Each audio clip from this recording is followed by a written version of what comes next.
जब सच्चा इंसान हार मान लेता है तो समझो दर्द हद से गुजर चुका होता है। राहुल ने यूं कहा, अब नहीं लड़ूंगा, तो लगा जैसे उम्मीदों का आखिरी दिया थक कर खुद ही बुझ चुका होता है। दोस्तों, मैं अभिसार शर्मा और आप देख रहे हैं नई सोच का मॉर्निंग शो। और आज जो मैं आपको बताने जा रहा हूं वो सिर्फ एक खबर नहीं, यह उस सिस्टम की कहानी है जो सत्ता, मीडिया और चुनावी खेल के बीच कहीं लोकतंत्र को कुचलकर आगे बढ़ता जा रहा है। सोशल मीडिया पर जिस तेजी से राहुल गांधी राजनीति छोड़ रहे हैं वाला ट्वीट वायरल करवाया गया, वह इस देश की मीडिया मशीनरी का असली चेहरा सामने लाता है। वही मीडिया जो एक नेता के छींकने पर मास्टर स्ट्रोक खोज लेती है, वही मीडिया दूसरे नेता की हर सांस को विवाद बना देती है। जिस देश की राजनीति में 17 साल से लगातार लड़ता एक नेता कहता है, अब चुनाव लड़ने का क्या मतलब?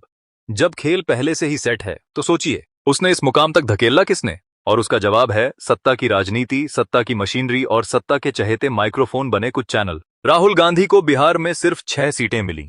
ये हार नहीं, ये सिस्टम की विफलता का आईना है। मीडिया ने इसका मजाक बनाया, मीम बनाए, ठहाके लगाए, बट उसी मीडिया ने कभी यह नहीं दिखाया कि किस तरह चुनावी प्रक्रिया के नाम पर सब कुछ पहले से तय रखा जाता है। सत्ता पक्ष की हर गलती को कैमरे से ढक दिया जाता है और विपक्ष की हर बात को कैमरे से बढ़ा दिया जाता है। वही चैनल जो खुद को राष्ट्रवादी बताते नहीं थकते, वही चैनल लोकतंत्र की आत्मा को रोज ब्रेकिंग न्यूज के नाम पर बेचते हैं। और जब राहुल गांधी कहते हैं अब लड़कर क्या करेंगे, तो यह सिर्फ एक व्यक्ति की निराशा नहीं, बिल्कुल उस व्यवस्था की पोल है जिसमें चुनाव से ज्यादा छवि और सेटिंग मायने रखती है। आपने देखा होगा, जब एक अभिनेता की तबीयत बिगड़ी तो सत्ता के करीबी कुछ चैनलों ने उन्हें मृतक घोषित कर दिया। इतनी गैर जिम्मेदाराना पत्रकारिता दुनिया के किसी जिम्मेदार देश में कल्पना भी नहीं की जा सकती। लेकिन यहां क्योंकि सत्ता हंसी को खुश रखना है, सत्ता के अनुकूल माहौल बनाना है, इसलिए सच्चाई कितनी भी शर्मनाक हो दिखा दी जाती है। और मजे की बात, यह वही चैनल हैं जो विपक्ष के सवालों को देशद्रोह और सरकार की गलतियों को रणनीति साबित कर देते हैं। इस असंतुलन ने ही राहुल गांधी को यह कहने पर मजबूर किया कि क्या ही मतलब चुनाव लड़ने का जब फील्ड ही बराबर नहीं है। ईमानदारी से कहिए, क्या यह सवाल सिर्फ राहुल का है? नहीं, यह उस हर भारतीय का सवाल है जो सोचता है कि लोकतंत्र का मतलब है बराबरी का मुकाबला। लेकिन जब हंसी सत्ता के पास मीडिया भी हो, व्यवस्था भी हो और संसाधन भी, तब विपक्ष की आवाज कहां जाती है? यही कारण है कि चुनाव आते आते रुझान सेट कर दिए जाते हैं। मीडिया परिणामों से पहले ही विजेता घोषित कर देती है और जनता को बस एक नाटक दिखाया जाता है। बिहार में जब रिजल्ट की शुरुआती गिनती में विपक्ष आगे था, तभी कुछ चैनलों ने अचानक डाटा अपडेट का हवाला देकर आंकड़े बदल दिए। किसी ने सवाल नहीं पूछा, क्योंकि सवाल पूछना सत्ता की नाराजगी मोल लेना है। और यह मीडिया अब सवाल पूछने के लिए बनी ही नहीं। अब आगे चलते हैं। इस देश का युवा बेरोजगार है, किसान कर्ज में डूबा है, शहरों की एसडी यशकें टूटी हुई हैं, पंचायतों से लेकर संसद तक भ्रष्टाचार की गंध है। लेकिन टीवी पर क्या चलता है? कौन हिंदू कौन मुसलमान, यह एजेंडा बार बार चलाया जाता है, क्योंकि यह वोट दिलाता है और जनता वह भी कहीं ना कहीं इस खेल का हिस्सा बन जाती है। RS 10,000 या कुछ फ्री की चीजें देकर वोट खरीदा जाता है और फिर 5 साल वही जनता महंगाई, बेरोजगारी, बाढ़, अपराध और टूटे सिस्टम की मार झेलती है। बिहार का उदाहरण सामने है। सालों से बाढ़ आती है, किसानों की जमीन कटती है, घर बहते हैं, लेकिन टीवी पर दिखाया जाता है। देश दुनिया में भारत की ताकत, लोकतंत्र की बाढ़ को मीडिया ने हिंदू मुस्लिम शो में बदल दिया है। राहुल गांधी का ट्वीट चाहे फेक हो या असली सच्चाई यह है कि उन्होंने वह कहा जो लाखों लोग सोचते तो हैं लेकिन बोल नहीं पाते। जब तक चुनाव आयोग को लेकर सवाल पूछने वालों को एंटी नेशनल कहा जाएगा, जब तक मीडिया सिर्फ सत्ता के लिए ताली बजाती रहेगी, जब तक चुनावी मशीनरी पर पारदर्शिता नहीं आएगी, तब तक कोई भी चुनाव सच में जनता की जीत नहीं होगा। और जब सिस्टम ही हंसी एक पक्ष झुक जाए तो विपक्ष के हाथ में सिर्फ संघर्ष ही बचता है। राहुल गांधी का निराश होना इस देश के नागरिक की हार है, क्योंकि नेता तो आते जाते रहते हैं, लेकिन लोकतंत्र की असल मौत तब होती है जब जनता को यकीन ही ना रहे कि उसका वोट उसकी आवाज है। तो दोस्तों, सवाल बड़ा है, क्या यह लोकतंत्र है या चुनावी तमाशा? क्या यह मीडिया है या सत्ता का प्रचार विभाग?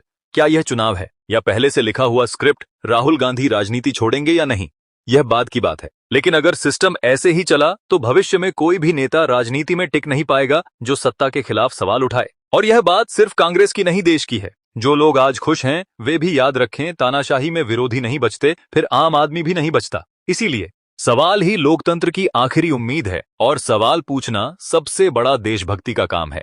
जिस देश में लोकतंत्र को लोक से ज्यादा शो समझ लिया गया हो, वहां यह उम्मीद करना कि सत्ता जनता के लिए काम करेगी, किसी मासूम सपने से ज्यादा कुछ नहीं।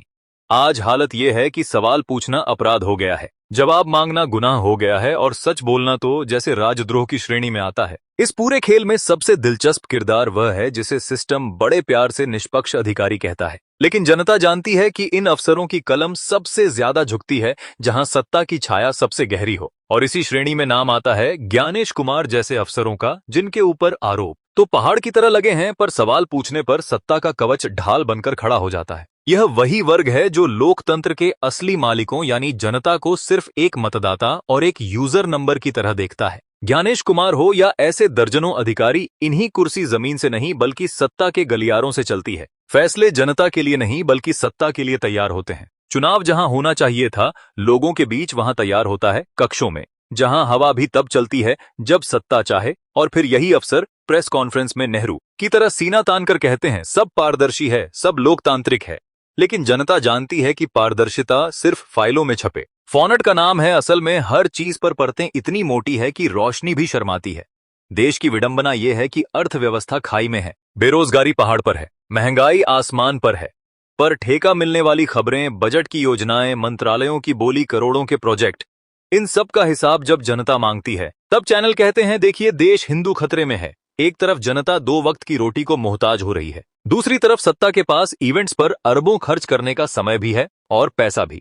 यह भी तो सोचने वाली बात है कि सड़क टूट जाए तो जिम्मेदारी नगर निगम की, बारिश में शहर डूब जाए तो जिम्मेदारी मौसम विभाग की, लेकिन चुनाव में गड़बड़ी हो जाए तो किसी की जिम्मेदारी नहीं। यह कैसी व्यवस्था है जहां हर गलती जनता के सिर पर डाल दी जाती है और हर उपलब्धि सत्ता के नाम पर। ज्ञानेश कुमार जैसे अधिकारी अगर इतने ही निष्पक्ष हैं तो ईवीएम की टेप दिखाने में क्या दिक्कत है? काउंटिंग में लाइव स्ट्रीमिंग करने में क्या दिक्कत है?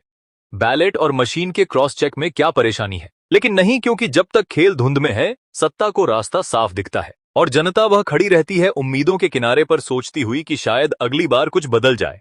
अगली बार बदलता है तो बस नारा, एक बार अच्छे दिन, दूसरी बार विकास, तीसरी बार सबका साथ, हंसी। लेकिन जनता का साथ कौन दे रहा है यह कोई नहीं पूछता। सत्ता की यह मशीनरी इतनी चालाक है कि अगर कोई पत्रकार सवाल पूछ ले तो उसे विपक्ष का एजेंट बना दिया जाता है, अगर कोई अधिकारी ईमानदारी दिखा दे तो उसे बदला दिया जाता है, अगर कोई नागरिक आवाज उठा दे तो उसे देशद्रोही साबित कर दिया जाता है। और यह सब किसके इशारे पर? एक ऐसे सिस्टम के जो अंधभक्तों की तालियों पर पलता है और सत्ता की सनक पर चलता है। यही वजह है कि जो लोग सच बोलते हैं उन्हें ट्रोल किया जाता है, धमकाया जाता है और डराया जाता है। लेकिन सवाल तो अभी भी वही है, क्या लोकतंत्र सवालों से चलता है या सिर्फ सत्ता के भाषणों से? और इसी बीच राहुल गांधी का बयान आ जाता है, जो चाहे फेक हो या असली। लेकिन सच तो यही है कि इस देश में कोई भी ईमानदार नेता हार हार कर थक जाता है। विपक्ष पर केस, छापे, नोटिस, जेल, सब कुछ तैयार है, और सत्ता पक्ष पर फूलमाला, studio interview and master stroke. अगर सिस्टम का संतुलन ही टूट जाए तो लोकतंत्र सिर्फ एक ढांचा बनकर रह जाता है, और यह ढांचा भी इतना खोखला कि हवा चले तो हिल जाए। यही कारण है कि चाहे ज्ञानेश कुमार की फाइलें हों, चाहे आयोग की चुप्पी हो, चाहे मीडिया का झुकाव हो, जनता अब सब समझ चुकी है।